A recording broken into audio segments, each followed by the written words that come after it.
right. I think we can get started then. So really excited to introduce the next lecturer to talk about trapped ion qubits. We're lucky to have Professor Jonathan Home, who did his PhD at Oxford, finished in 2006, and then did a postdoc at NIST in Boulder, Colorado. And then in 2010, I believe, came to start a group as a professor at ETH Zurich, where he remains today. And with that, I think you can take it away, Professor Home. Cool. Okay. Thanks very much. And thanks for having me here to talk. And I hope you guys enjoy the next hour and a half or so of discussions. And I hope also that you do raise questions. Please feel free to put them in the Q&A. Hopefully somebody is managing them, though I'll try and keep my eyes open and keep things active, because of course this is a workshop, not really just a lecture as such. So indeed, I will talk about the main business of my research, if you like, which is trying to implement quantum computing with trapped ions. So what you see in this picture here, and I hope you can see my cursor, is a circuit board-like structure, right, with a gold chip on it. There are a bunch actually of little wire bonds connecting the gold chip to the circuit board. And the gold chip essentially has a number of electrodes on it, and we apply voltages to those electrodes. And what that allows us to do is to trap charged atoms a few tens of microns above the surface of this chip. And you see a string of these charged atoms here. So each of these dots that you see here is the fact that we've got a laser, which is... Professor, sorry to interrupt you. Your cursor is not showing up. It's not showing. Because it's on the... I'm looking at the wrong screen. Yeah, yeah, good. So each of these dots that you see here then is a single atom. And it's appearing to you because we're shining a laser on these atoms, and the laser resonantly excites them, and then the atoms decay and they emit light, and that's why you're seeing individual dots. And I think what you should take home from that is that these are actually all sitting in a common potential. So we've made a bowl for these atoms, if you like, but they're charged atoms, so they repel each other, and so that's why they sit at optically resolvable positions in space. They're separated by a few microns or so, each of these atoms. So the basic notion then is that we have to get electrical signals onto these chips. That allows us to trap atoms, but I'll have to tell you a bit more about how that works. The other aspect to this in the context of quantum information, and you already see it there, is that we're using lasers to control these atoms, and in this case, produce fluorescence.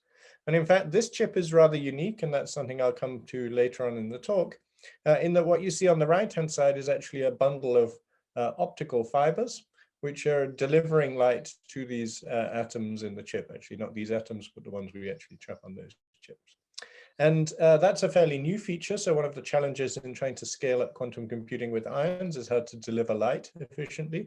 And this approach of coupling with a bundle of fibers into the actual chip structure is a new approach to doing that, which I'll show you towards the end of the talk. Okay, I try and advance my slides.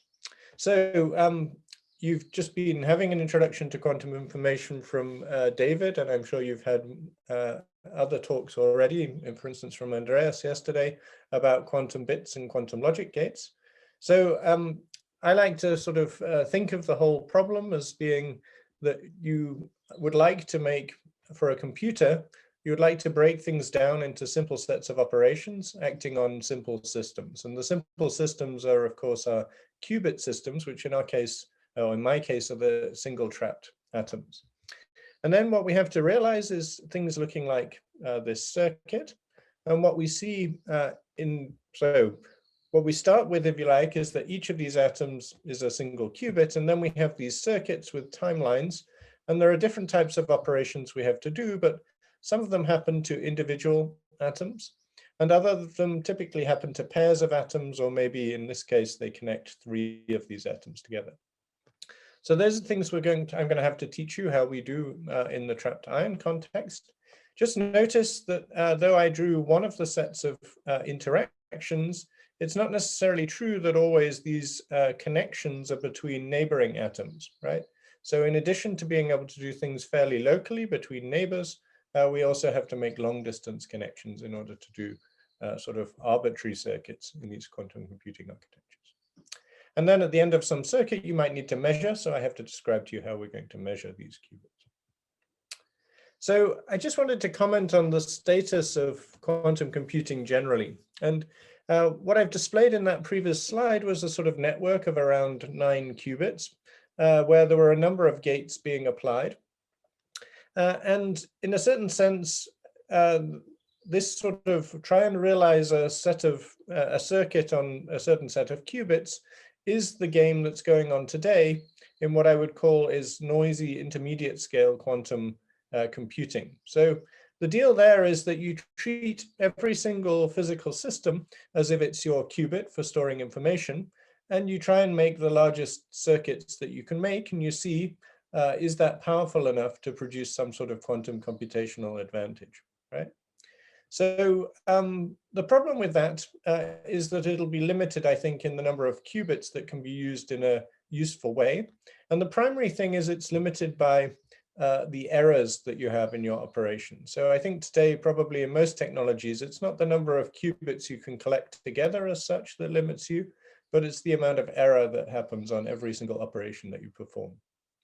So in this sort of regime, then if you can produce lower errors, then it's basically possible to control more qubits for a longer amount of time for more operations, and you get more power to your quantum computer as such.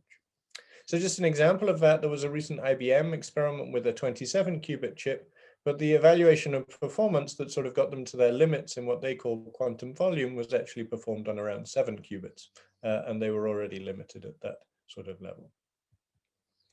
So this is not the end game of a quantum computer. If we're always limited by errors, and these errors actually scale pretty badly with number of qubits and number of operations, then we're probably stuck to doing things which we hope might be useful, but we have no guarantee that we will be able to do anything useful.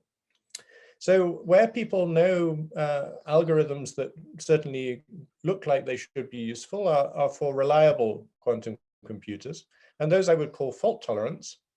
And the challenge of those is something I'll come back to later on. It's to perform quantum error correction. But what you end up with is actually much larger numbers of qubits. So for instance, I think people think that you'll need many more than 100,000 connected qubits, which can then be used to perform error correction and give reliable results in algorithms. So error is also an important thing for fault-tolerant computers, because they only really become possible if your errors are less than some particular value, which we typically consider a threshold. Yeah.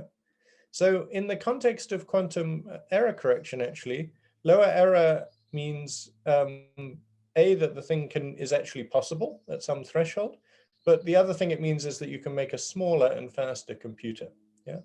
And just to give you an idea, I think most people typically think that errors, and primarily this is on 2 qubit gates that's important, would need to be below about 1 part in 10 to the 4. That's the sort of probability of error, if you like, in order to make quantum computers work at a reasonable size and reasonable speed. So that's the context in which we have to examine all the operations that I'm going to tell you about that we perform on trapped ions. That's the sort of background. So we're always trying to see how can we attain these very high levels of operational quality. So the first thing that you need in that case then is to have qubits that are very well isolated, and for which the memory is much longer than the lifetime of it, or the time taken to perform any operations, right?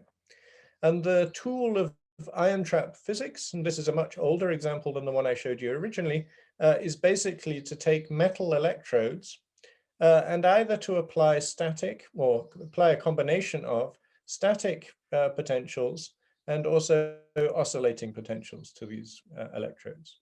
So I'll tell you more about how that's done in a moment and why it is that we need this oscillating potential. But just to say that this is an example of a trap built in probably the 1990s, but actually still in operation remarkably successfully today in Rainer Blatt's group in Innsbruck. And there's been an evolution as we think about scaling to more complex systems towards making traps that are smaller and have many more connections and can provide some modularity, towards things that can be made in standard microfabrication processes to enable higher complexity. And of course, coming with that is additional electronics, and packaging that is part of the challenge of building bigger systems. So you'll find that ion traps are operated both at room temperature and at 4 Kelvin. And the primary reason for that, I would say, is just about achieving extremely high vacuum. And the reason for that is that what we want for qubits is that they're extremely well isolated from the outside world and that we don't lose them. And collision with a background gas atom is one way in which you can actually lose ions from these traps, which otherwise remain here for very long periods of time. In a trap such as this one here, you could expect to trap ions for months, yeah, and not have a loss. Okay, so why is it that we need this radio frequency potential? You could think to yourself, well, if I apply static electric fields, I should be able to confine a charge. But in fact, that's not true, and it's not true because of Laplace's equation. So what does Laplace's equation tell you? It tells you that the sums of the curvatures of the potential in 3 different directions have to be equal to 0. And that means if you make a potential well in 2 directions, you for sure have a potential hill in the other direction. And so if you stick a charge at the center of this trap, it'll just fall out down the hill. Yeah. So how can we solve this problem? The way that's done in what's called a Paul trap, and all those examples that I showed you until now were Paul traps, is to use something called a ponderomotive potential. So 2 of the terms of the potential are modulated at some frequency, omega, right? What does that mean? It means that this well and this well are periodically turning from hill to well to hill to well, right, in both of these dimensions. And so we can think about what the forces are on the atom if we sit at some position in the well, and basically what it's going to feel is an electric field at that position, right? So the force is some sort of oscillating electric field, at least away from the trap center. So we can look at the energy, the kinetic energy associated with the driving from that electric field. This is going to jiggle the atom back and forth together. And what we do is we average that over a cycle of the oscillation. And why do we do that? Well, we say that this driving frequency is high enough that the ion really just gets wiggled backwards and forwards and doesn't leave the trap within one single cycle. Yeah. So then we average the energy over a cycle of oscillation, and we find that it's proportional to the electric field squared. So what does that mean? You've got some effective energy, a ponderomotive potential, which if I'm sitting at a high electric field, which I would get far up the potential well, will be a high potential. And if I'm sitting at the bottom of where there's no electric field, I should get 0 potential. So now in both of these directions here, I get a confining potential, which is this ponderomotive type of potential due to this jiggling motion of the atoms.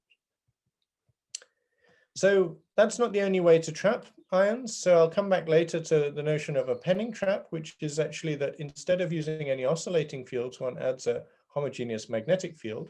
And that's got a slightly different way of operating. As I say, I'll mention it later, but it's just to give you a complete picture. This is not the only way to trap charges.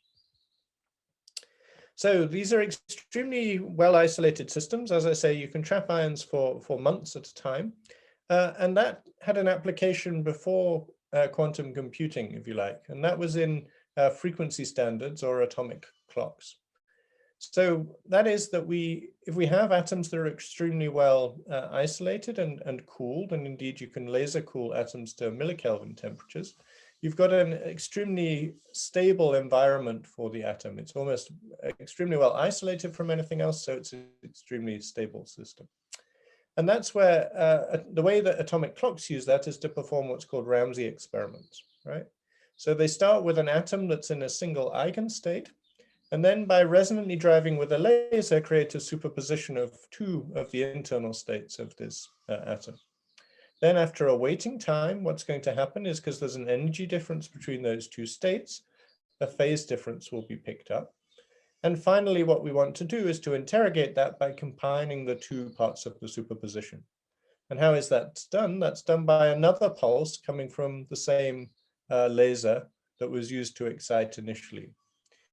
So what does that provide us with? That provides us a probability when we measure this particle, which depends in a sinusoidal way on the difference between the laser frequency and the atomic frequency. So what's useful about that? Well, the laser frequency is an oscillator that can be running along, yeah? And what we want is, what the problem with such an oscillator is that it might come from a laser which heats up or cools down or changes in some way, and this frequency here is not stable.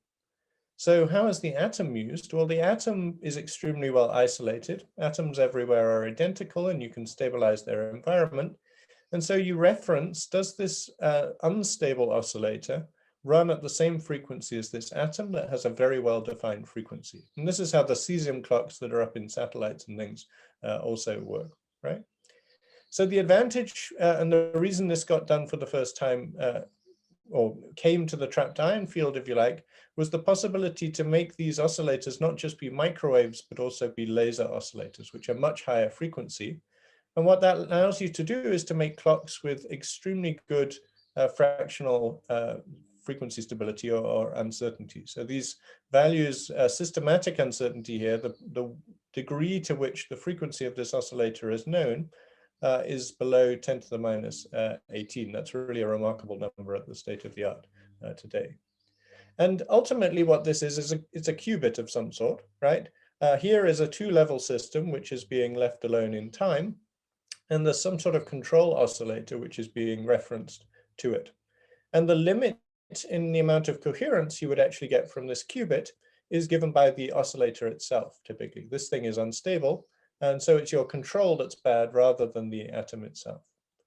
In the microwave domain, that can also be done. So here's data from my lab working with a microwave qubit. And the thing to see there is that without much effort, actually, in this case, we can see coherence times that are several hundred milliseconds. And in fact, we've seen several seconds. And that compares to the operation times in trapped ions, which I'll tell you about in a moment, which are sort of on the level of a few tens of microseconds, right? So there's a very large ratio there then between the time it takes to do a gate and the time it takes for your qubit to decohere, which is sort of also what's being used at some level by the atomic clock systems. So in a sense, before even qubits came along, trapped ions were already being considered as single qubit systems for atomic clocks. So let me say a little bit more about the choices people make of storing information in atoms. So I'll show you now atomic structure. So this is actually a calcium atom. And these are the lowest energy levels of the outermost electron in the calcium atom, right? So they're labeled by various quantum numbers. So this would tell me that the big letter here tells me the amount of orbital angular momentum. The subscript tells me the total angular momentum. And these are all fine structure levels in one of the n's, or the principal quantum number. I think here is 4 and here is 3. Yeah. And these are all different, they're all differing in energy by optical frequency transitions. But one nice thing is that there are selection rules here. So there's actually an excited state here, which, because you would need to change the total angular momentum by 2, doesn't have a dipole allowed decay.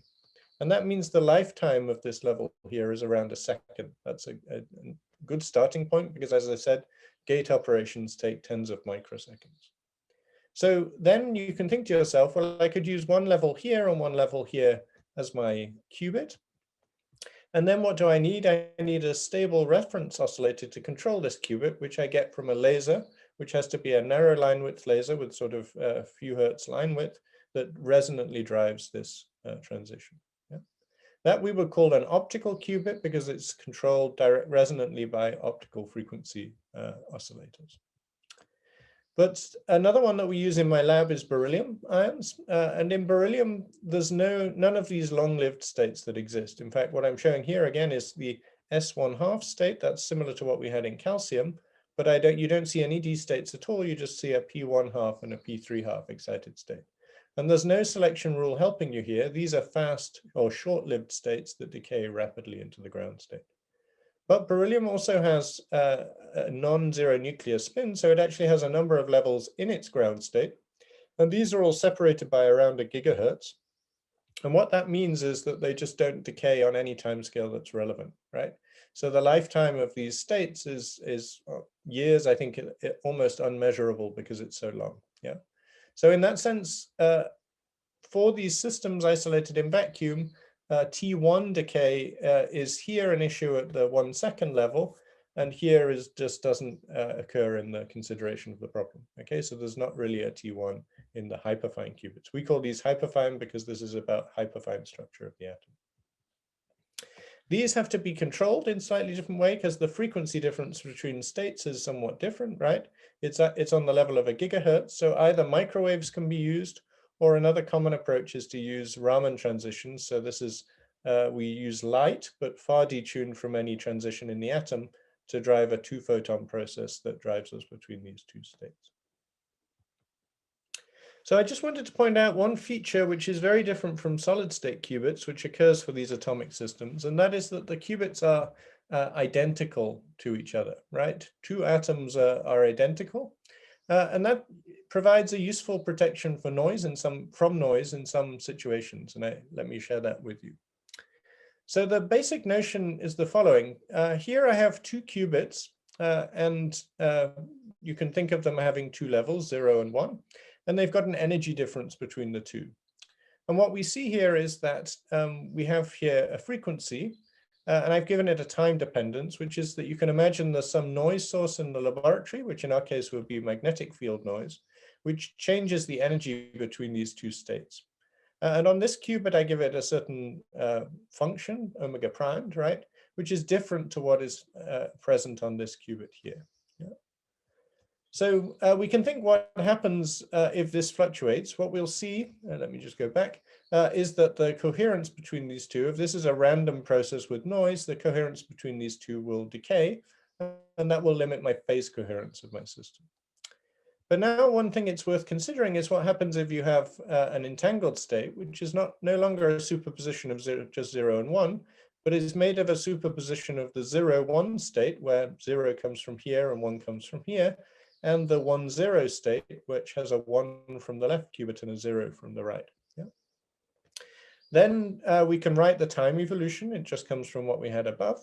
But we can pull out the common factor of one of the time evolutions. And what we see is that we have a superposition where the phase coherence now depends on the difference between the noise at the two locations, right?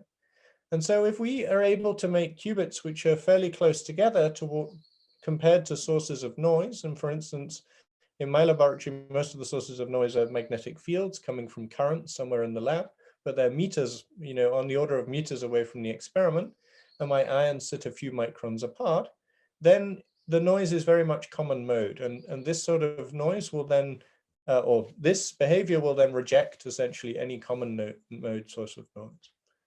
So that's a nice feature. It means that entangled states can actually have much longer coherence times than the bare qubits themselves. So here's an experiment from Innsbruck from the mid-2005s where they're just looking at the quality with which they make such an entangled state and how it lives over a delay time. And what you see is that this state lives rather well, all the way out to 20 seconds or so. And actually the bare qubit coherence in that system was probably a few milliseconds, right? So this symmetry can be a very powerful thing in rejecting key sources of noise and producing extremely good coherence times. It comes, as with any other error rejection or correction approach, with overhead. You have to do operations on a multi-qubit system rather than on a single qubit system. But nevertheless, in the future, this is one way of doing a sort of lowest level encoding in trapped ions, which comes from the fact that these qubits are identical. So we've considered now the systems, and now we have to figure out how we're going to perform detection of these qubits, right? So I'm going to just consider the case of calcium for simplicity. And as I said, the qubit there is defined on this optical transition with a very long lifetime. Now, the challenge in detection is what we want to do is we want to find out, are we in the 0 state or are we in the 1 state, right? And there actually we make use of another feature, which is that there are other levels present. In particular, this one here has a very short lifetime. So what that means is that if we turn on a laser at 397 nanometers, and we actually have to put an additional one at the same time, then we excite this atom into the excited state from which it rapidly decays. And when it rapidly decays, it emits a photon which comes in a random direction. Yeah. And if we're good about things, we can collect as many of those emitted photons as possible. And actually the second nice feature is that this decay came to the same state where it started. So what that means is that the laser will just re-excite it again, and we get cycles of excitation and emission. And if we started in that state, then counting over those cycles, we get lots of photons spat out, and we see that we would see a bright ion. If we're in this state here, we're not coupled to these lasers, yeah? So we would turn the 729 laser off while doing this, and we wouldn't see anything essentially. So if the signal says it's dark, then you find you're in the 1 state. If it's 0, you find you're in the bright state. So what does that really look like? Here I'm actually plotting the sum of a bunch of the number of photons detected on a detector for performing such an experiment in many repeats. In fact, I think here it was repeated many million times, okay? And in this case here, the superpositions we were working with meant that you get about 2/3 of the time you would find your system in the 0 state, and 1/3 you find them in the 1 state. Now, what do you see? You see a sum of 2 Poisson distributions, right? One, which is given by this dashed line, is when the ion started in the bright state, and that's the number of photons we would expect to get, and the number of times we would expect to get that out of the total number of repeats. If we're in the dark state, we expect to get a different distribution, which is a part Poisson distribution, but with a tail coming in here due to the finite lifetime, actually, of this state. And just notice I'm plotting this on a logarithmic scale, so there's actually quite a contrast between this point here and the peaks. So by setting a threshold here, what we say is that if we get more than this threshold number of counts, we will assume that the ion started in the bright state. If we get less, we'll assume that it started in the dark state, yeah? And we'll make a mistake some of the time because these two histograms overlap each other, but we don't make that mistake so often. So the overlap is actually extremely small, such that the probability of error here is on this level of part in 10 to the minus 4. It's a couple in this case, which we were looking to achieve in order to get quantum error correction to work. So then we have to perform gates. As I said before, this happens in our optical qubits just by resonantly driving the transition between the qubit states. And basically what happens is we have an ion sitting in a trap somewhere, and we pulse on light for a fixed duration. And over that fixed duration, the system is resonantly evolving under a 2-level Hamiltonian, and we get Rabi oscillations. So if we start in the 0 state, we would see that our probability to be in that in the other state, the 1 state, over time exhibits this nice oscillatory behavior. And you see here that the time scale is on the order of a few microseconds, and people have worked with gates anywhere down to tens of nanoseconds, and some people will work slower than this. Yeah. So by varying the length of the pulse, we get different rotations. Yeah. Again, and this is just a benchmark coming from our system a few years ago, was that the errors here are on the level of a couple of parts per in 10,000. So this is again on the order that we want to be on in order to do quantum computing. And just to say, that's not the record by any means. So the using microwaves in Oxford, they were able to achieve error rates on the level of 1 part in a million. Yeah. So in a sense, these things can be certainly adequately controlled for the purposes of these single qubit gates. So, but we should remember, and that's going to be key to doing 2 qubit gates or multi-qubit gates, is that we actually don't just have internal states of this atom that are electronic states, but also we have trapped particles. And trapped particles, they can oscillate about their equilibrium position. And if you think about a laser coming in to hit a particle, it's a wave coming in to hit a particle. And if this particle moves backwards and forwards in that laser beam, it essentially phase modulates the light from the laser beam. Yeah. And if you phase modulate a signal, you get sidebands typically. Yeah. And indeed, that's exactly what happens in the trapped ion system. So there's internal states, but then an ion can oscillate in 3 directions. And so there are 3 essentially independent harmonic oscillators per ion. And these are coupled together, and the way they're coupled together is that the laser can transfer momentum to and from the center of mass of the ion, which is the oscillators, if you like, in driving transitions between internal states. So we can look at a spectrum as we sweep the laser frequency across the 2-level system. And if we're in the middle here, that's where we see these Rabi oscillations that just affect the internal state of the atom. But what you also see is that you see pairs of peaks on either side, and these are these modulation sidebands, which are about the fact that the ion is oscillating. It has a motional oscillation in the laser field. So in a sense, what this is, I just give you a sense of the frequency scale. So internal states in an optical transition are separated by 400 and so terahertz, right? The motion here is usually around a megahertz or so.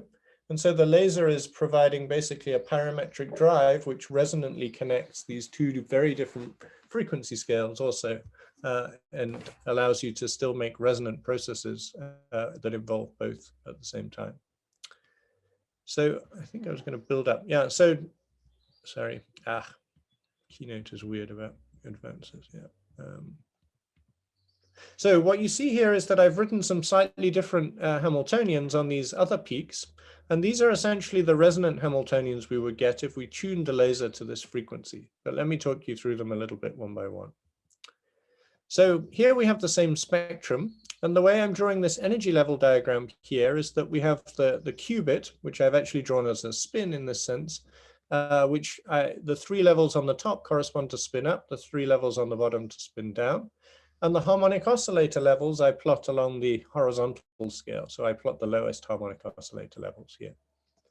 So what do we see? We see that if we drive resonantly with the qubit transition, we won't change the harmonic oscillator level. We'll just directly resonantly drive these vertical transitions here. But if we tune our laser below resonance by some amount, which is exactly the frequency of the oscillator, we'll find that we don't just excite the qubit state, but we also change the motional state simultaneously, right? And in fact, that's equivalent to a Jaynes-Cummings Hamiltonian. We call it driving the red sideband, where you destroy quanta if you excite the spin and vice versa. But, and this is the nice thing in trapped ions, is that you're not stuck with just a Jaynes-Cummings Hamiltonian, but you can tune your laser also to the blue sideband. And if you do that, then when you excite a spin, you have to add quanta to the motion, right? And so there we get a counterpart term, which has got creation operators coupled to a sigma plus operator, right?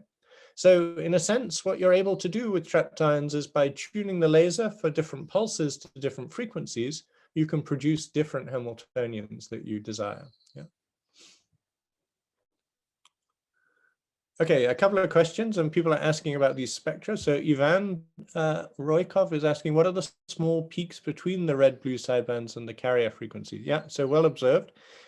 These little peaks here are actually, I think in this case, you would see that the distance of them from the center here is the same as the difference between these two frequencies here. So actually they correspond to a higher order process, which would involve, I think, creating. So first, what are these resonances? Remember, the ion has 3 directions that it can oscillate, right? So it'll have 3 different oscillators. And for each of them, depending on the frequency I use for the laser, I can produce these Hamiltonians with the relevant creation operator for any of these different modes of oscillation. And then this guy here is a higher order process. Actually, I think the Hamiltonian here would be something that looks like a creation operator on this mode, a destruction operator on this mode, and then a sigma plus operator. Yeah, so it's a nonlinear Hamiltonian, if you like, at that point. So I think that answers Rudy's question as well. So this resonance here is another mode of motion that I didn't choose to point at. Yeah. Okay, Anya asks, is the calcium atom qubit more reliable than the hyperfine qubit? Or why stick to the calcium one if the hyperfine qubit has far longer lifetimes? Yeah, so that's a bit of a technical issue. So the calcium optical qubit, in a sense, the 2 qubit gates can be done by a single direction of laser beams with just 2 frequencies on them, and that's somewhat of a and it's a laser which is at a red wavelength, 729 nanometers. And what that means is it's an easier laser to produce and to think about doing things like integrating it into complex optical structures. And in our hyperfine qubits, then you tend to find you have to use ultraviolet wavelengths. And at the moment, those are harder to integrate into any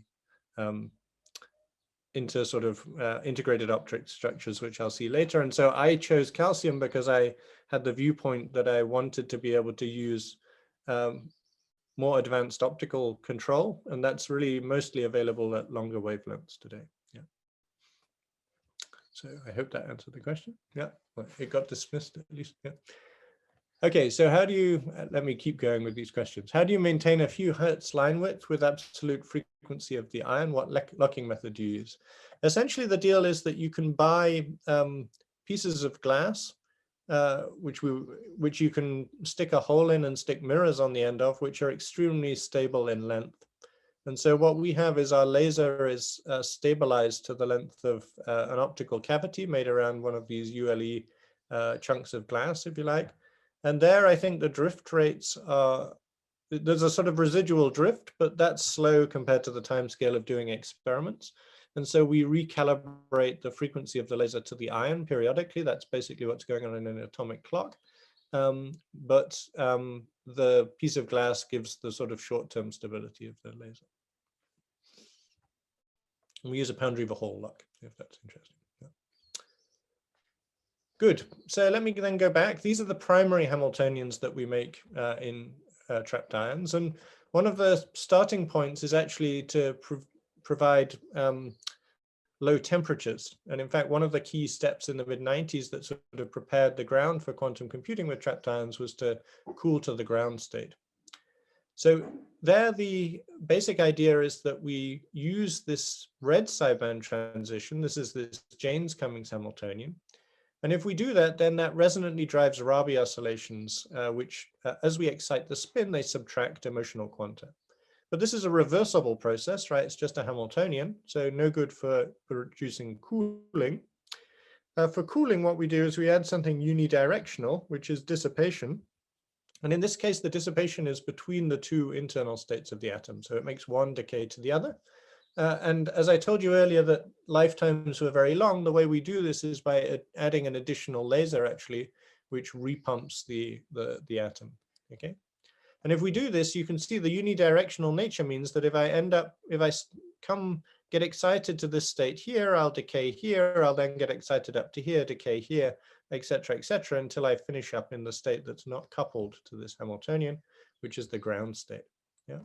So in calcium, that's done with, as I said, with this 854 nanometer laser, which excites into a short-lived state, and then that decays. So you see the effect of that here. This is actually the time that the cooling is applied for. And I'm plotting on this side the probability of excitation for a separate pulse that's done on this Hamiltonian here that's trying to subtract quanta, right?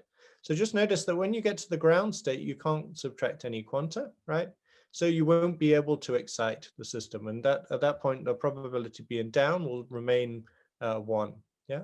But before you perform the cooling, the probability to remain down for this probe pulse was not 1. And that's because you could still excite the system. That means you are basically in these higher excited states.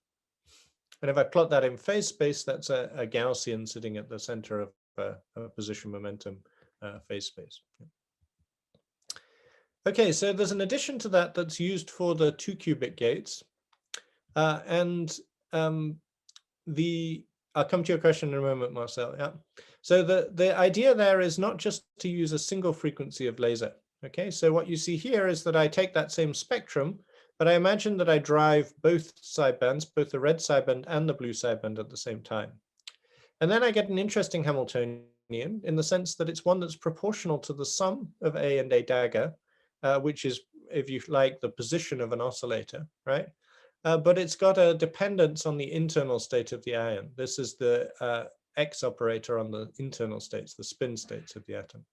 So this is essentially a Hamiltonian that's proportional to position, right? What that means is that we've got a force, because the force is an energy that's proportional to position, but this force depends on the internal state of the ion, yeah? So if I look at the unitary, when this force is resonant, what I get is that I displace my oscillator, I excite the oscillator, but the direction in which I displace it is proportional to which eigenstate of sigma x that I'm in. So one way that gets used is to make get what get called Schrödinger cat states. So let me quickly describe what that is. So if you start with the spin up, then it's actually in a superposition of two X eigenstates, right? You can describe this as a superposition just by resolving into the other bases. And then if I apply a force now that's proportional, where the sign of the force is proportional to which of these eigenstates you're in, then if I started with an atom that's at a single point in space, let's say it's at the origin, then what I'm going to find is that I push the two states apart in a way which is dependent on the internal state. So I've sort of produced a arrow to the left, arrow to the right, if you like, which is representing the spin, and they get displaced to two different locations. In fact, because this is an oscillator, they don't just get displaced. What happens is that they start to oscillate when you force an oscillator resonantly, and as you go on in time, the oscillation amplitude gets larger and larger and larger. Yeah. So actually, this is an entangled state. It entangles the internal state of the atom with a displaced copy of the atom in its center of mass motion, if you like. And was considered back in the 1990s as somehow sort of Schrödinger's cat, because, well, the amplitude of this oscillation can become macroscopic, right? And if it becomes macroscopic, you sort of have a macroscopic degree of freedom in the sense that there could be large oscillations going on here, which is entangled with a microscopic system. So that's sort of got this analogy to a dead and alive cat. Of course, the ion itself is not a macroscopic thing, right? So that's a subtlety, but rather it can be exploring macroscopic quantities. Yeah, and that's the nature of this being a Schrödinger cat.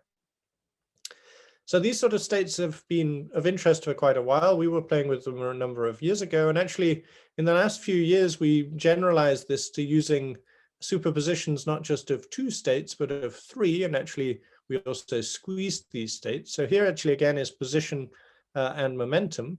And what you see is that when you superpose three squeeze states, you get, this is what I would call a quasi-probability distribution, right?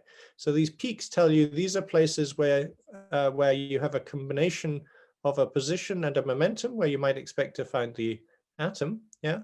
Except this being a Wigner function, there are places where you have negative quasi-probability. That's the sense in which it's not a joint probability as such, yeah? But these states here actually can be used to encode qubits in their own right in an error correction code. And just to give you some recent results from that, then we were able to perform error correction on such a system, which is just a single oscillator, really. And you see here Pauli observables as a function of time. And the dashed, and this group of curves here is all coming from having no correction on. But with the error correction, you see we can extend the coherence of these qubits. And this is one of the first demonstrations where real extension of coherence has been, of a logical qubit has been achieved. So that's a bit of an aside. It's not strictly related to most of the qubit work we do in quantum computing, but I think it's relevant because it's error correction. Okay, Marcel Meyer had a question, which is how much is the laser cooling counteracted by the motion caused by the RF trapping field? Yeah, that's a good question. So the RF trapping field provides this oscillatory modulation as well, right? So that what that means is if you're away from the center of the trap, then your ion is being driven backwards and forwards. And what it does is it provides an additional modulation of the phase of the laser beam. So what you would find is that you don't just get these sidebands due to the sort of standard harmonic oscillator motion, but you also get sidebands due to the additional driven motion, but they're at much higher frequencies typically. Yeah, so we don't tend to consider them. And this motion here, the atom is always in phase with the driving field at some level. In the case of the what we call a micromotion at this RF frequency. So it's not, in a certain sense, a quantum harmonic oscillator motion. It's more of just a driven modulation of the system. So we tend to try and minimize it because it leads to better stability of the system, but otherwise it doesn't tend to affect our control.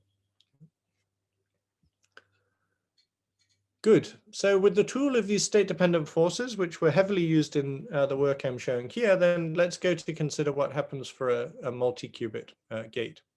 So for quantum computing, the most sort of advanced in terms of qubit number approach to building quantum computers on trapped ions is really to have a long string of ions. So here is actually a picture coming from Rainer Blatt's group in Innsbruck, where we've got 50 ions all in a chain.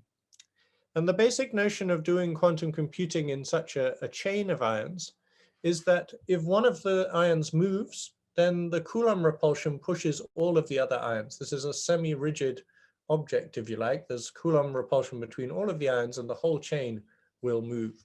Yeah?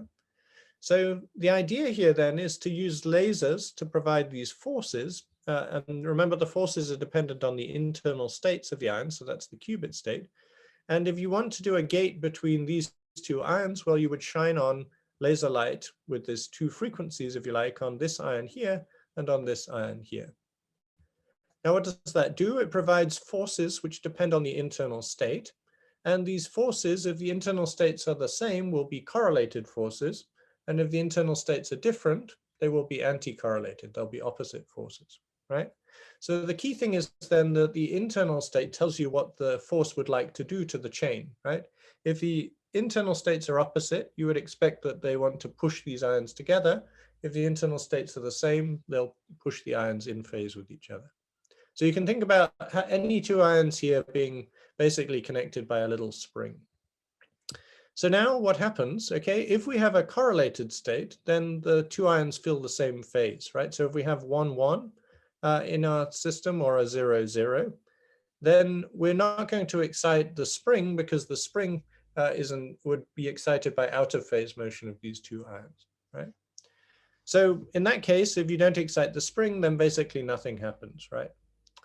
In the other case, then we have an anti-correlated state. We have opposite states here, either 1 or 0. And now the forces are felt opposite to each other, and that will excite this springy motion. Yeah. And because there's some motion and then there's some energy in the motion, for a reason which I'll explain in just a moment, then what happens is that we can arrange things so that the excitation is transient. So it starts by exciting motion, and then the excitation goes away again. And the nice thing about that quantum mechanically is that it leaves behind a trace. It leaves behind a trace, which is a phase factor. Yeah. So with this in hand, then this difference between not exciting the spring or exciting the spring, when we can organize that two of the internal state combinations will pick up a phase, which can be chosen to be I, if you like, and the other two will not, right? And that is actually equivalent operation to a CNOT gate, as long as you can do single qubit operations. So let me give you a bit more information about the mystery of how this phase arises, right? The physics, which I told you about so far for Schrödinger cat states, was a resonant forcing of an oscillator, right? So there you can imagine you've got an oscillator that's stationary and you drive with a force. Here I give the force in red, yeah? And the resulting motion is that the atom gradually absorbs this energy and its amplitude of motion increases and increases and increases. Yeah. So what happens if you take a detuned force? Well, what happens is initially you put in motion into the atom, but at some point later, actually, the atom is out of phase with the force that you're continuing to drive with, right? So the motion you've put into the atom oscillates, but it gets out of phase with the force. And at that point, the force will start to take energy back out of the system again. And eventually it'll take out all the energy that it put in. And at some time later, you've removed, there's no more motion. Yeah. So if we think about that, and there's a certain time scale associated there, which is to do with the detuning you use. So if we look at that evolution, that's a classical evolution that I've described to you. And if I looked at that in the unitary that I would write down for a gate or a quantum mechanical unitary for a time-dependent Hamiltonian, that, if you like, is all covered by the first term, the direct integral of your Hamiltonian. But in quantum mechanics, you have to worry about ordering of operators if they're time-dependent, and this leads to additional terms. And it's these additional terms which are critical to realizing some sort of phase.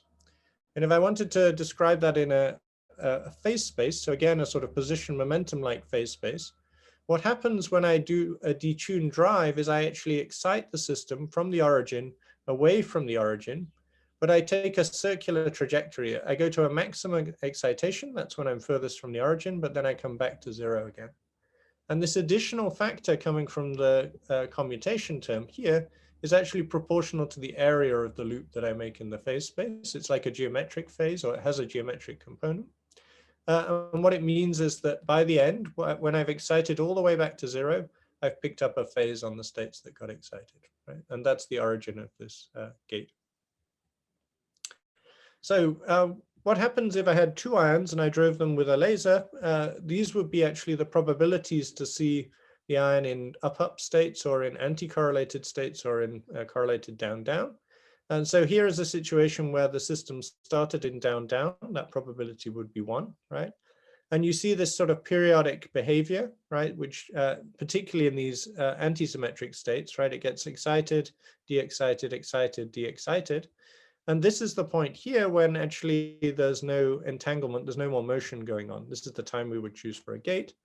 And at that point, we're in a superposition of the up-up state and the down-down state, which is a Bell state, essentially. Yeah.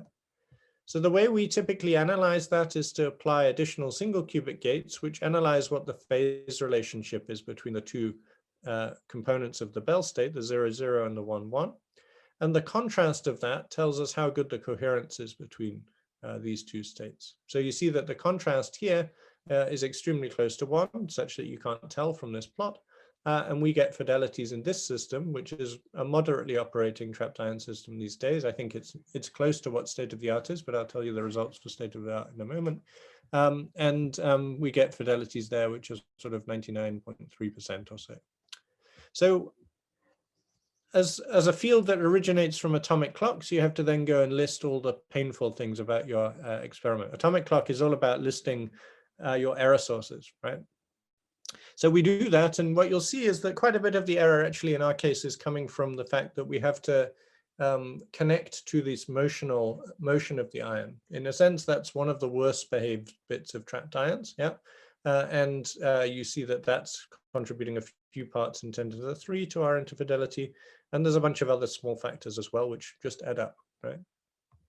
So recently, actually, I wanted to flag this. There was a beautiful result from Georgia Tech Research Institute in the US, where they produced the best quality Bell states that I've seen so far using 2 qubit gates with an error of now 6 times 10 to the minus 4. So I think in our field, we're closing in on these levels which we want for fault-tolerant quantum computing. Yeah, but still a bit of way to go. And we should bear in mind that usually this is an isolated result and not being used in an algorithm with lots of complexity going on. That's a very important point. Yeah. So I wanted to make an aside. How am I doing for time here? Yeah, I'm nearly an hour. Okay, let me, I just finish this little section and then I take a break and see if anyone wants to ask some more questions. So this gate mechanism that we have is actually something that can be used in a different way to perform what we would call quantum simulations. And I just wanted to show you a little bit of what the physics is involved in that. So the extra term that gives us this phase can actually be written in terms of an operator which acts on all the spins. So you see this SX operator is actually the sum of all the Pauli X operators on all the different individual ions that are illuminated by the laser. Yeah, and that gets squared. And when it gets squared, it either produces identity terms or it produces pairwise interactions between all of these spins. Yeah, so these are products of Pauli operators. And so if you look at that sort of exponentiation, there's some sort of time dependence with a product of Pauli operators. Effectively, this can be thought of in terms of an effective spin-spin interaction that you produce. Yeah. And the way we usually consider that is if you go to very large detunings, you're not really anymore doing big loops and exciting motion anymore, but you're rather exciting very small loops continuously. And then you can sort of integrate out the motion, ignore it if you like, and just deal with these spin-spin interactions. Yeah. But these are engineered and they're depending on your laser field. And so that can be mapped, if you like, to interesting models that you might have in solid state physics. So this would be the transverse Ising model. I'm working in a slightly different basis here. But the important things about this model, which is somewhat one of those classic paradigmic models, right, is that it would be nice to control the interactions between all the individual spins. And that's something that is somewhat available in this trapped ion platform. So indeed, this has been realized in trapped ions. Here's one example where people are actually working with a penning trap. Yeah. And you see here a disk of, I think, 150 or so trapped ions. And you see that they're in a 2-dimensional triangular lattice. Yeah, that's something that's controllable in the experiment to some extent. And these Hamiltonians were then implemented on this lattice in order to look at the behavior of such a Hamiltonian. Yeah? So these were investigations performed a few years ago. And one of the controls, as I said, is about the interest in this parameter J. So this model is solvable, for instance, if you get a homogeneous value of J for all of the different pairs of spins that you could pick. But it becomes more tricky if you get different styles of this interaction J. So one of the keys in trapped ions, or one of the nice things, is that actually this is controllable. And one thing that's controllable is the somehow effective range of the interaction. So here I'm sort of plotting the distance between the two ions by some different indexes. And it's controllable in this setting what the power law is of this drop-off. Yeah. So to give you an idea of power laws that are sort of common, dipole interactions would have A equal to 3. Yeah. And a purely long range interaction where all the couplings are the same, this would have A equal to 0. Yeah. So this is controllable in the trapped ion setting because we don't just have one normal mode. I've been talking as if we just excite one type of motion so far. But for instance, in this penning trap, there are hundreds of modes of motion. And if you stick your laser detuned from one of them, well, it's also detuned from all the others. Yeah. And so you have to actually consider what's happening when you drive all of these modes simultaneously. So that detuning is actually an important tool. If you make the detuning extremely large, so here they've chosen, I'm here plotting the detuning, then you get 1 megahertz, right? These plots are all about the distance between ions versus the value of J, essentially. So you can plot a line to this and you can see what this power law is. And if you make the detuning large, you get a 1 over r cubed dipole-dipole type interaction. If you make it extremely small, you get a short range interaction. Yeah. And this was what the sort of game that these guys were playing with.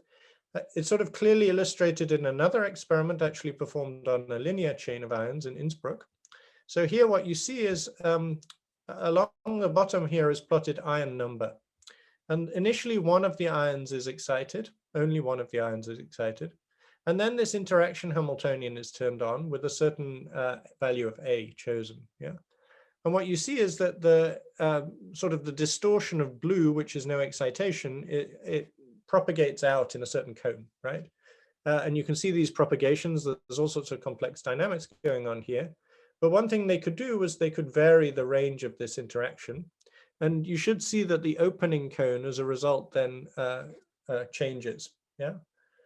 So it's broader here, it's propagating out faster than it was in this direction here, and that's corresponding to the fact that it's a longer range interaction. Yeah. So this is a sort of nice pictorial illustration, I find, of the fact that these range of these interactions is engineered. So that, in a sense, is where the state of the art in quantum control is today, is in these long ion chains, right? This is where people realize what I would call NISQ quantum computers, right?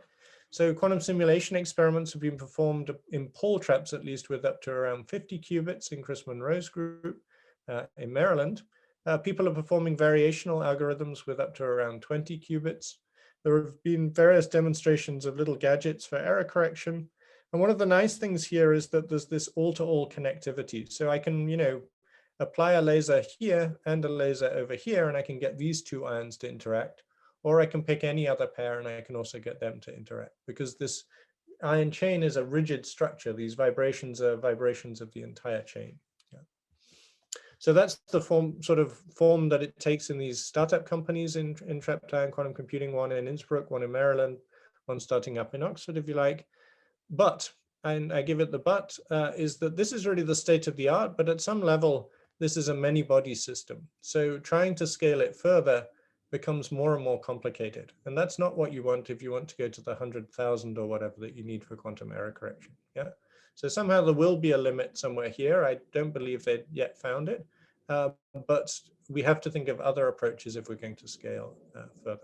I think that's a good point to break. And then I go to maybe other approaches to scaling in the second half of the lecture. Yeah. So any questions at that point?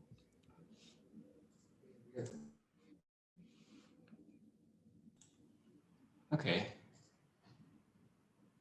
I guess. As I went, right? Yeah. Well, 5-minute break, or I mean, is that a good thing to do? Or? Yeah, definitely. And then we can see if questions come up during the break. Yeah. Exactly.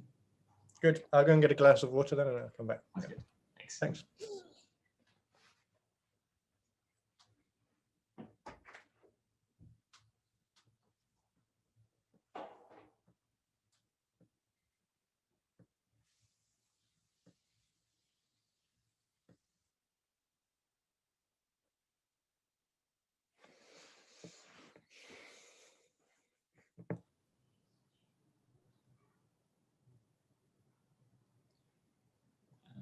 So Professor Holm, can you see some of the questions? Yeah, I could just go through them. Yeah, exactly.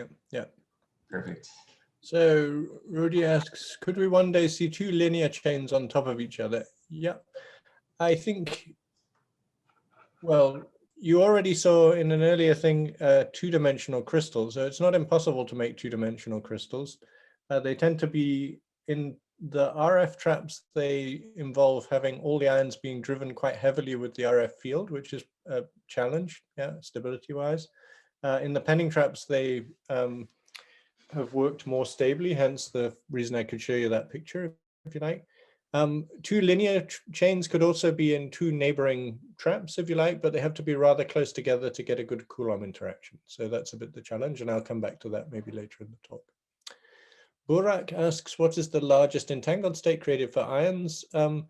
So one answer to that question is I don't know, because of course entanglement itself could be a rather complicated state and rather hard to diagnose. I think what I could tell you about is a simple state that people are able to verify, which is a GHZ state. So a superposition, if you like, of all the spins being up or all the spins being down with a good phase relationship. That's quite easy to characterize.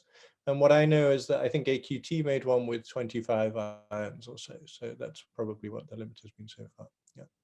Are there any limits to use more than two lasers? I don't quite understand the question.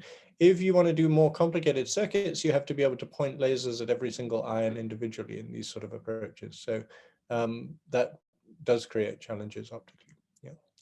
So Anya asks, sounds like the error correction in these systems so far is rather basic. Error correction in any system so far is rather basic. Yeah.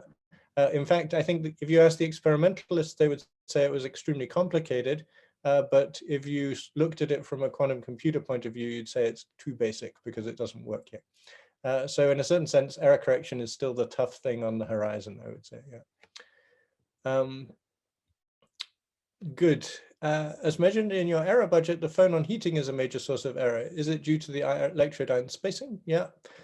If so, are microfabricated traps bad owing to their small ion electrode spacing? Yeah, so the basic deal is that there is noise on the potentials on the surface of the electrodes, which we don't fully understand. And indeed, that affects the ion much worse if the ion is closer to the surface. So indeed, the results I was showing you there were actually from one of the most microfabricated traps that I think anyone did high quality gates on. So this 99.3, if you like, is coming from a trap with only a few 10 microns ion electrode spacing. And it is more of a challenge for these microfabricated traps. And in a sense, that's why these systems with just a long chain of ions, it's one reason why they've been more successful in scaling so far, because they just use a big trap made of big pieces of metal that are very far from the ions, and the noise is less. Yeah.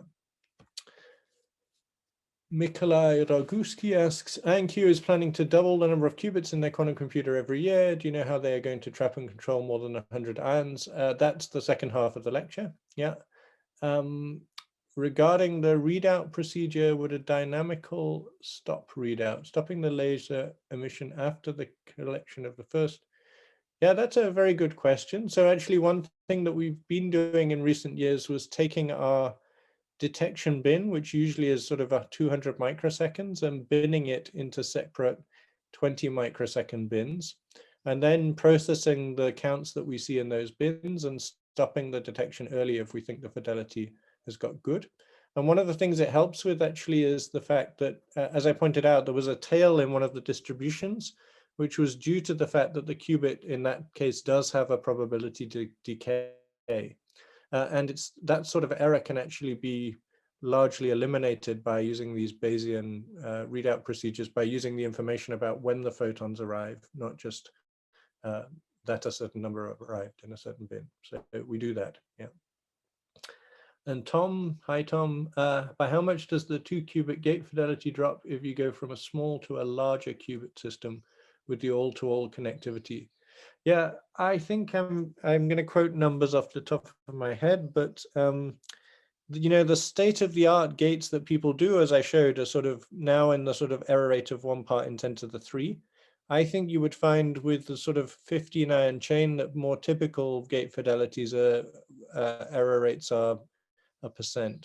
Yeah, so it's a factor of 10 or so worse. Yeah. And probably there's some variability there if I think about it. Yeah. Good. So I should proceed, and I think this part will be shorter. It should be shorter because we don't have all that much time. So yeah, let's see how we get on. Yeah. Good. So, yeah, so just a quick reminder then that in order to do real problems in quantum mechanics, like something like molecular structure, you can go to your resident computer guy, and Matthias Troyer used to be ours, and he would say, you know, you need about 1 million qubits and 10 to the 17 gates, right? And what that means is that if you have failure rates on your gates, which are not 1 part in 10 to the 17, you don't have a very good accuracy for your algorithm. That's a very crude way of putting it. And part of the overhead in the 1 million qubits and the 10 to the 17 is actually because you need to perform quantum error correction to get the errors down. Yeah. So how does it work, and what's the real challenge there, right? Here is kind of a cartoon view over this whole landscape of an error correction code. So the basic deal in quantum error correction is that you can notice to yourself that errors in physics is mostly a local thing. Things happen in points in space very often, yeah? So there's two things you can crudely think of doing in quantum error correction. You can delocalize the information, right? Make sure the information is spread over as many systems as possible, because then if one of them gets impacted, you probably have a minimal impact on the information. Yeah. But the other thing that gives you is a much larger Hilbert space, actually, because you've got the Hilbert space of a large number of qubits now. And that allows you to make measurements that can allow you to repeatedly check for errors and to correct where you see errors happening, right? And so in this tessellated plane here, what we have is all of these little balls representing individual ions, for instance. This is actually a tessellation coming from something called a topological color code. And the basic game is, how do you check for errors, right? The challenge is that if you ask the values of the qubits, that will kill the qubit, right? So instead, you don't ask that sort of thing. You ask, are the values of these 4 qubits correlated with each other, right? And the idea is that if you didn't have errors, then they're always correlated with each other. But we don't know if they're what state they're in particularly, right? But an error will flip one of them, and you will find a correlation where, well, you'll find a situation in which an odd number of them are up and an even number are down, instead of either 4 being up or 2 being up. Actually, an even is also an acceptable, but having one of them flipped is bad, right? So you keep on going, looking, are these correlated? Are these guys the same, essentially? And you repeat that. And the daunting thing is that, you know, today, probably any error correction code anyone's doing is on sort of a small number of these atoms, right? 7 or so. And that can tolerate that one of them goes bad, right? But actually, given the fact you have faulty gates and things, it seems like what we need to do is make this entire landscape full of qubits in order to really protect from errors. Even with the error rates that I was quoting earlier, the extremely good error rates of sort of 10 to the minus 4. So just to give some basic estimates of that, this is a surface code, so it's not quite the same as the one I showed up here. But you can sort of plug in numbers that say if the error per 2-qubit gate is at 5 times 10 to the minus 4, you'll need about 2,700 individual physical qubits for a logical qubit, right? So you see that's thousands, and that's more than we have in the lab today. So we're a long way, I think, from quantum computers, yeah, that are fault tolerant, at least.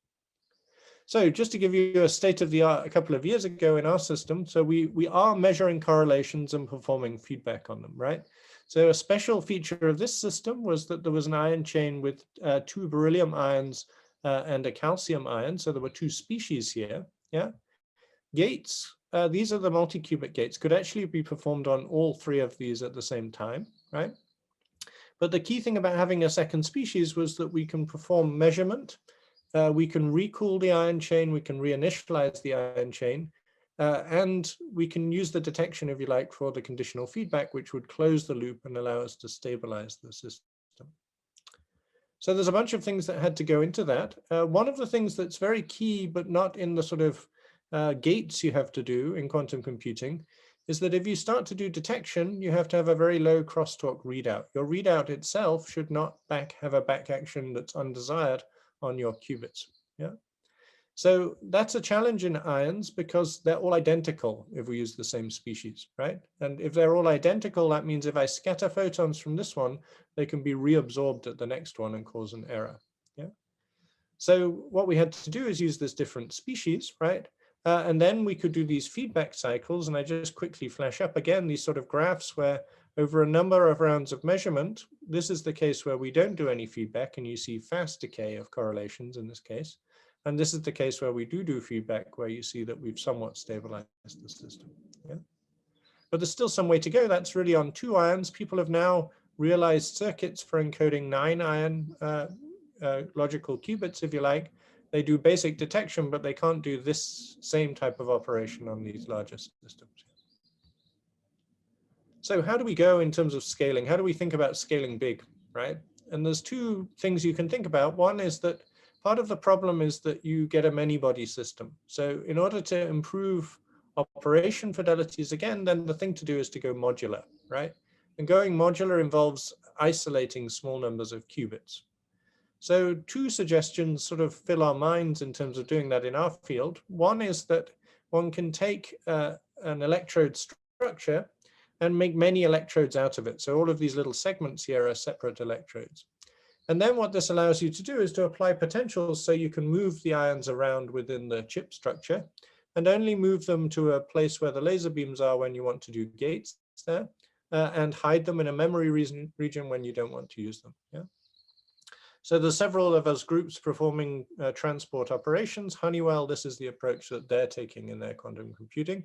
And I think IonQ also has this on their most recent roadmap. Yeah.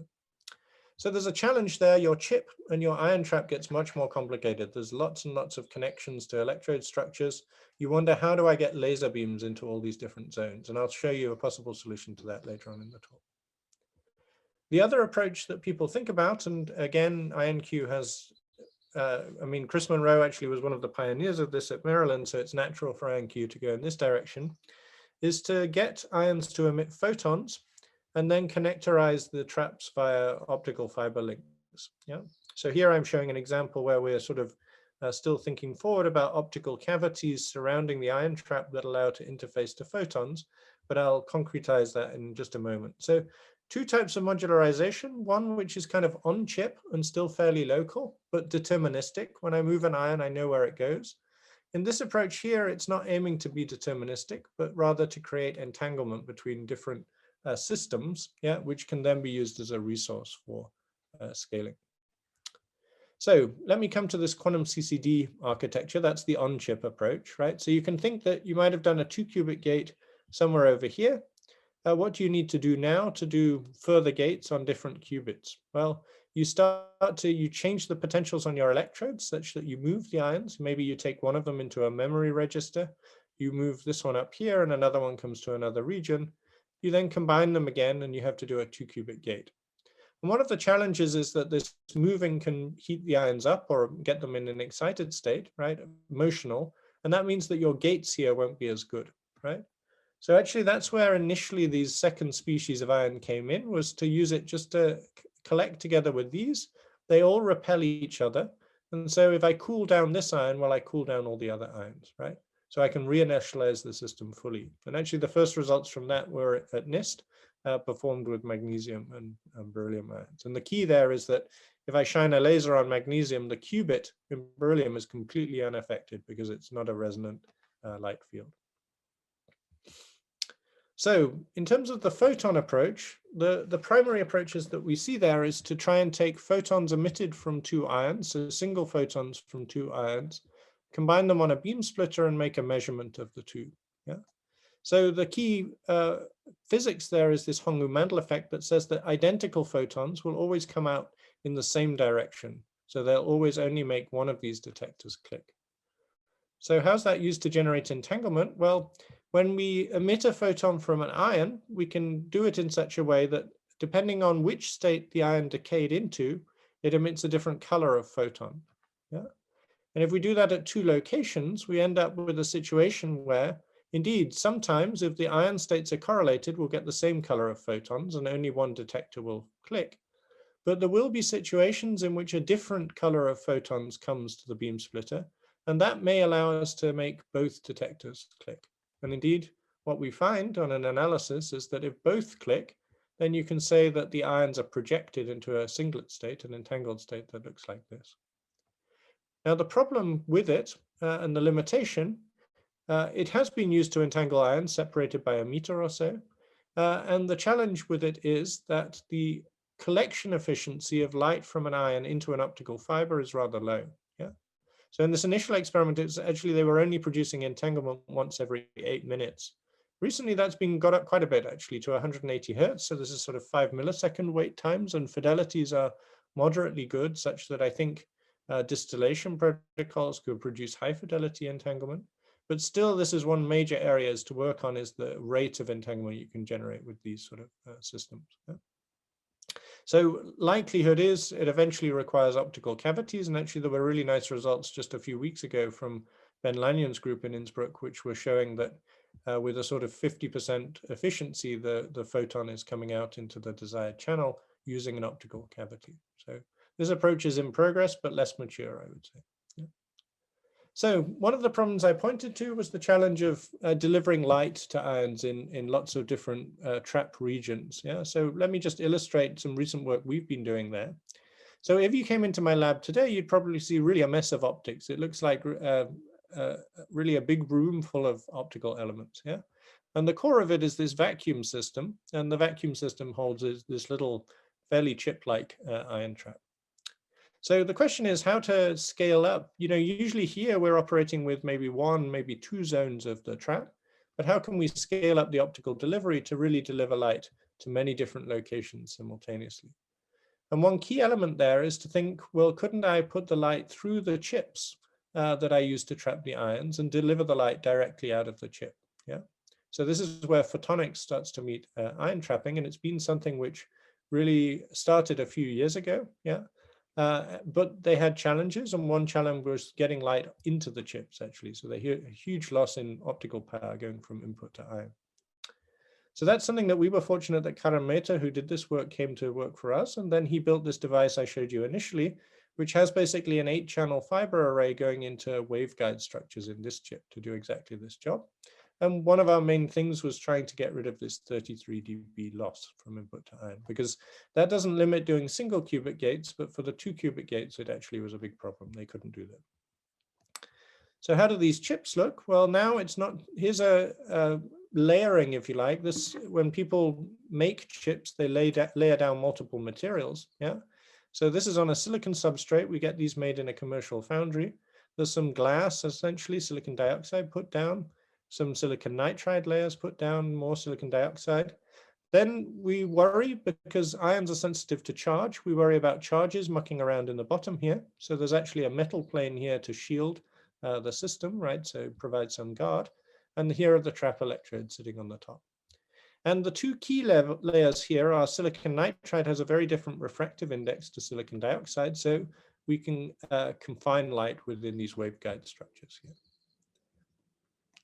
So I won't tell you too much about that. One of the nice things that's done in this process here is actually that the mode size of the confined light can be changed. So actually here is what we have near the edge of the chip, where we want to stick fibers to the chip. And indeed, that gives us a good overlap between the modes from a fiber and the modes on chip.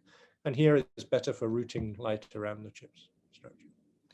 And then to direct the light to the ion, what happens is it hits basically a Bragg grating, which is made by E-beam lithography. And this scatters light with remarkably high efficiency, something like a 50% efficiency. Light comes from the waveguide, it gets expanded up onto this grating and gets focused down to a small spot on the ion itself. So here's a top view of the chip. You can zoom in, and the ions sit above these locations here. And these are actually the waveguide structures, if you look carefully, that you can see with these diffraction gratings in them. And we work very hard, if you like, to get the losses down. So in particular, the fiber attached losses are now sort of on the 1.5 dB level. And what this meant was that we easily had, even with moderate laser power, we were able to do gates. And actually, these are the results I showed you earlier, were from a chip, which was the first chip to do these gates using the integrated delivery of light. Yeah. And this appears to us much more scalable because already you see here, there are multiple zones that we could potentially operate with as long as we can plug light into 3 fibers simultaneously, which is sort of a common task in optics. So where does this go? There are all sorts of additional features we'd like. You see some more advanced chips that we made that have regions. You see all these red lines are basically where the waveguides go, and there are lots of different regions here, even a region here where we might try and trap 5 ions and address individually 5 ions with these individual fibers. There's a whole, this is really the beginning, right? So there's more complication coming to these setups, but it starts to become partially a fabrication problem. And what you also see a little bit is that there's a materials challenge of exploring the best materials to use in these systems. So there's not just a sort of ion trap physics problem, but also trying to think what's the best compatible sets of materials to use. So how much more time do I have? Not too much longer. Let me say something in the last 5 minutes about maybe a slightly different approach. Okay. So one of the challenges we have, I think, in ion traps is, I would say, is the use of this RF trapping. And so you can see these beautiful pictures, and these pictures come from ions which are trapped at the 0 of this RF electric field. But that can only be a one-dimensional 0. Again, that comes from Laplace's equation, right? So if you start to go into 2 dimensions with these RF traps, you start to have driven RF motion, which then causes problems in the interaction with the laser, in the sense that, or it can produce fluctuations, yeah, and it also actually produces slightly unstable behavior of the ions. So it looks to me like we're not going to a million this way. And RF has a few other problems, yeah. So one thing is that the radio frequency potential is somehow a different potential to what you generate from your electrodes to produce static potentials. And in particular, electric fields in the lab can change, or in your electrode structure can change.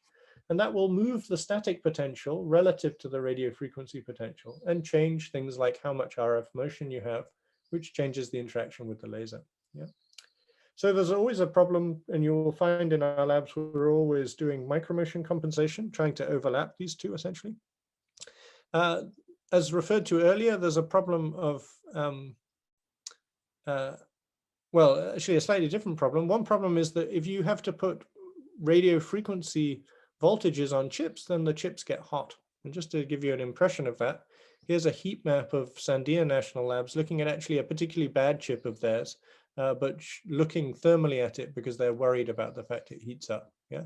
And as you start to scale, you'll dump more and more heat if you have to put RF to more and more places. Yeah. So actually, one of the things we're pursuing in a separate project now is to try and use these penning traps in microfabricated architecture as well. Yeah. So there, the trick is not to use dynamic fields like the radio frequencies I've been talking about, but just to add a static but homogeneous magnetic field to the electric fields you have. So in this case, here's a symmetric potential. You see it confines along the z-axis, which actually is vertical in this graph, but it's a potential hill in the radial directions, x and y, right? So you can think in the radial directions, the ion could sit at the top of the hill, it's going to fall off. That's the usual problem of Laplace's equation. But if I add a magnetic field, then I get a situation which means that if the ion's to fall off, it has to make a velocity radially, yeah? And then what the magnetic field is going to do through the Lorentz force is it'll make, the force will be perpendicular, and it'll take the ion off around this loop, yeah? And indeed, under circumstances, that can be produced to confine the ion close to the axis of the trap, yeah? So now with completely static fields, it's possible to trap these ions. And that's what's nice about that, is that they're stable and there's no power dissipation, yeah? So just looking at the time. So our approach to that then is to try and make lattices above a chip, where the electrode structure of the chip defines, and there I've drawn that with these discs here, if you like, defines where the ions should sit above the chip. And the challenge here, and it relates to the question that was asked earlier, is that you need the Coulomb interaction to do gates, right? So these ions should be close together. But in order to make tight packing, you need to bring these ions close to the surface. Yeah, and as you go closer to the surface, there's a noise problem there. A bit of an unknown problem because nobody ever built small penning traps, but certainly in RF traps, then there would be a noise problem. Yeah. So with that in mind, then we've been pursuing that. People have considered this approach with RF traps, but we think it's much more promising in the penning trap because the potentials can be stronger. And I'm going to flick through that. One of the major advantages is related to the fact that the magnetic field provides confinement, but it's homogeneous. And what this means is that when I think about this architecture where I'm transporting ions, in the RF trap, what I have is a situation where I have to go along the line where I have zero RF electric field. And if I try to go right or left in 2 dimensions, I get large driven RF motion, which people can cope with, but it's tricky to design around. Yeah. In the penning trap, what's very nice is that the second field, if you like, the replacement of the RF is a very homogeneous field. And so I can now think to myself that I can just move static potential wells. I can start to make them dynamic in an adiabatic way, and I can move them essentially in 3D by varying static potentials, rather than having to worry about any large driven RF motion, rather than having to worry about aligning with this RF null that I have to always worry about in the RF traps. So with that, that's something we start to build. It looks a bit like Thomas the Tank Engine. It's got a chimney and a big magnet, yeah, and the vacuum system fits inside that. But this is ongoing work, and the open question for the rest of the year will be, can we load these systems at all? This is a new system, so we have to find this out. Yeah, but somehow that excites me because to me, getting things into the domain of static fields with no power dissipation is a big win compared to where we sit today with dynamic systems. So with that, thanks for your attention. I left enough time, I hope, for questions. So we're in the sort of NISQ era, right, where I think probably 100 error-prone qubits is a good number to shoot for. But simultaneously, there's a lot of work going on in realizing probably smaller systems, maybe less sort of state-of-the-art in terms of qubit number, but really focusing on the approaches of how to go to larger qubit number in the longer term. And that's starting to be utilized by people like Honeywell. In these companies, if you like. Yeah. So 2 contributions we've made from that recently. One is to using this integrated optics to do 2 qubit gates. That was something that we had last year, if you like. And another, which is hopefully to come, is this possibility to do things in penning traps instead, which I think adds a lot of flexibility and takes us into 2 dimensions in a way which we didn't have before. So with that, thanks for listening, and I look forward to your questions, of which I already see one. Yeah. So Santosh asks, why not use a small permanent niobium magnet, maybe on a translation stage to change the strength or to change shielding? Yeah. So the fields we need, and I didn't mention, are sort of on the level of several Tesla. So they're rather high fields. And it's actually pretty important to us from the point of view of for fluctuations in those fields, that the field is homogeneous, i.e. essentially if there is a vibration and you're sitting within a field which is not homogeneous, you'll see a fluctuation in the magnetic field, yeah? And that will actually that will change the energy separation of our qubits. It'll produce dephasing of our qubits. So we're probably, in this first shot, we may be being overcautious, but we've tried to be extremely cautious about exactly which magnet we chose to get high homogeneity and very good temporal stability of the field. Great. I have a question. Are you aware of any work that's trying to interface trapped ion qubits with other varieties of qubits? Yeah, I mean, yes. So there were certainly considerations of this. The optical entanglement is one way in which people did examine this at time. I think people tried to create entanglement, maybe they did, between like quantum dots and trapped ions in this probabilistic way. It didn't really solve any of our sort of scaling challenges, I would say, because in a sense, you still had the problem that the ion photon coupling was the limit, sort of thing. Yeah. Then in more recent years, people more from the point of view of just examining interactions have started to play around with Rydberg atoms and other types of atoms near ions. And I think that's something that could happen, but you have to bear in mind that there's this RF electric field, and Rydberg and things are somewhat sensitive to RF electric fields. And then thirdly, people have thought about and maybe are returning to possibilities to interface ions with superconducting circuits, for instance. And I can just tell you my thoughts on that were that I did the calculation and the Rabi rates don't look too bad. It's sort of 10 kilohertz or something like that I could see for the coupling. But the problem is that the frequencies are very different. So when I'm talking about that coupling, it's between the motion of the ion and the superconducting microwaves. And then you have a problem that the motion is at a megahertz and the superconductor is at several gigahertz typically, yeah? And it's not totally easy to solve that problem to the extent that you're prepared to build a dill fridge in order to find out about it. Now, some people are starting to actually go back to the possibility to trap electrons above circuits, and that would use many of the same techniques, but you lose laser cooling and detection. So there's sort of a trade-off there. Yeah. Great, thanks. Okay. I have one more question that I'm personally curious about. I work in like more with more solid state quantum systems, and we use simulation tools like COMSOL or HFSS to simulate our systems. And I was wondering, what are the common simulation techniques in trapped ion? Yeah, so I think it's not so much simulating the trapped ion itself. Yeah, the trapped ion, we probably do usual things, Python libraries with quantum stuff, yeah. So for the trap design, we are certainly using, we in our group are using COMSOL, and then there are other sort of boundary element methods that are a bit more efficient sort of thing for doing some of these simulations. That's mainly electrostatics and not electrodynamics. Then we also are doing simulations now for the waveguides and delivery of optics and design of optical fields. And that uses a slightly different package, and Lumerical, I think, gets used there along with COMSOL and things like that. Yeah. So these are probably the standard packages that we're using for simulation, I think, yeah, of our system. Yeah. Well, thank you very much. Okay, now we have some questions in the... Oh, good. Okay.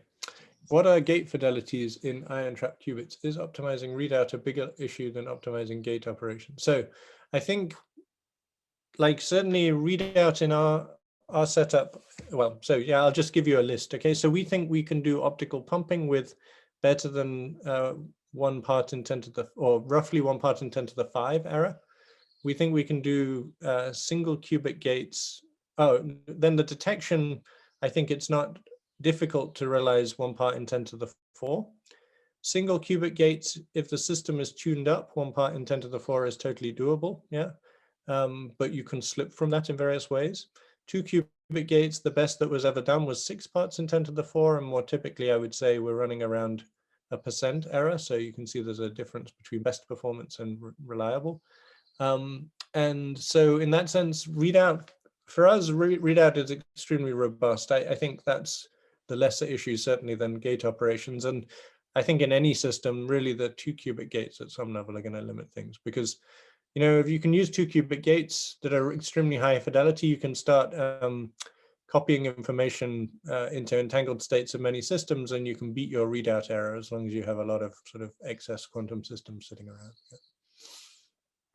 So then, Anya, what are the main missing engineering skills in the trapped ion approach in your view? I wouldn't like to say that they are missing as such, but there are very few people certainly working on, I mean, one thing that we certainly have got a lot of interest in at the moment is this integration of optics and electronics in chips. And we're doing that in a slightly, with different constraints, if you like, to sort of standard optoelectronics. And so that's where I think there's a growth market in terms of people we need for engineering skills. There's a lot of need still in sort of FPGA programming, embedded software, even the software control, because these systems get more and more complicated. There's probably room, but it's not so sort of easy to sort out for, well, I mean, another area of optics that's interesting is sort of modulators and multiplexed modulation of light, right? So typically, a lot of these things you can find at 1550 nanometers where communications works. But if you ask for it at 729 nanometers, and even worse, if you asked for it at 300 nanometers, people don't have the materials yet. So there's a bunch of, I think, engineering that could be done there. And our field is not necessarily trained in that area yet, right? So in a certain sense, the field is a bunch of atomic physicists, probably about 10 years ago, with addition of FPGA engineers and things like this. And the optics stuff is sort of starting now. Yeah, we're nascent in that. Yeah. And then Leonardo, who indeed has been working on integrated optics in my group, so he's a bit biased. Do you think that the idea of integrating in chip not only optical coupling is possible? Yes, I do. I think the things, yeah, so I mean, I talked to my colleague Rachel Grange about this a little bit, and things we are nervous about, and we were thinking of getting test samples and things, are just the intensities of light that we would like to use versus what she's typically putting through, and we're doing it at a shorter wavelength than she's used to. So in that sense, these various aspects have to be examined for these. Any new technology, when you do it at a new wavelength, you have to examine it, and you have to look for new materials, for instance, which I think you're doing at the moment. Great, thank you. Maybe one more thing, there was some breaking news in the field, right? Honeywell and Cambridge Quantum Computing, who are actually coming to give us a talk later today, announced a merger very recently. And could you share your opinion on that, how that might change the landscape in Europe? Yeah, I mean, in Europe, not so much, because they're sort of, well, it depends on whether you consider UK Europe still, right? I mean, that's, yeah. I think, I mean, Cambridge Quantum Computing are very much the software side, as far as I see, or, you know, compilers and things like that. Honeywell are hardware. The hardware they do is very similar to the stuff we've been developing. They throw a much bigger team at it, in a sense. So they now do more complex stuff than we are somehow able to, which is good. I mean, somehow we will not throw a big team at it. I think it's an interesting merger. It's probably like, I think probably they can see synergies of what algorithms they might do on their system, and that might be quite useful to us if that's published and things like that. Yeah. On the other hand, I don't see that I don't see the direct, at the moment, I would guess that the hardware people at Honeywell fight a lot of hardware problems. Yeah. And so it's probably more capturing future directions than it is directly day to day, albeit that, you know, some of the things we did a few years ago and now are things like mid-circuit measurement. And we were doing that for quantum error correction, and Honeywell have their eye on that for algorithms. And there, I think that's fairly unique in this trapped ion setting, being able to do that well.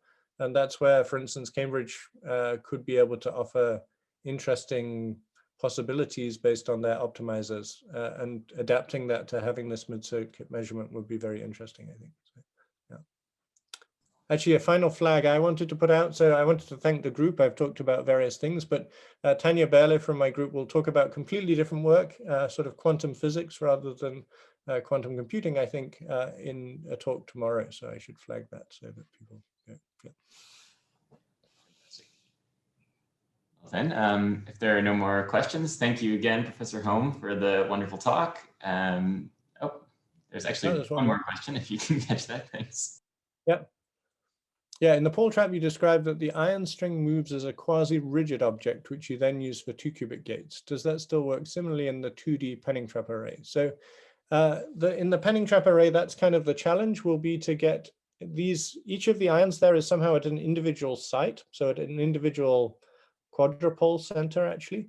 And the question is, can you get these close enough together to produce strong interactions to get this semi-rigid behavior?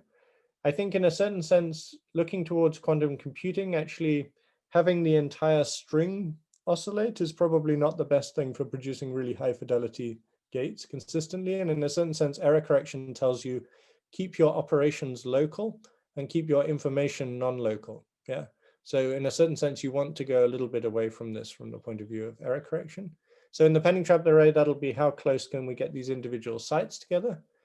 But one of the things that we see with local control of the potentials is that we might be able to just bring pairs of sites into resonance with each other and produce the coupling only when we need the coupling, essentially. And that will be actually a useful switch that we haven't got currently in the current setup.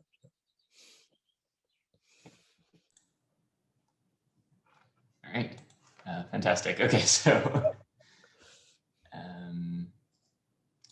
yeah, now I suppose we're reaching our kind of desired time to break for lunch. So thanks again. We really appreciate you sharing your expertise. And yeah, thank you. It was a pleasure.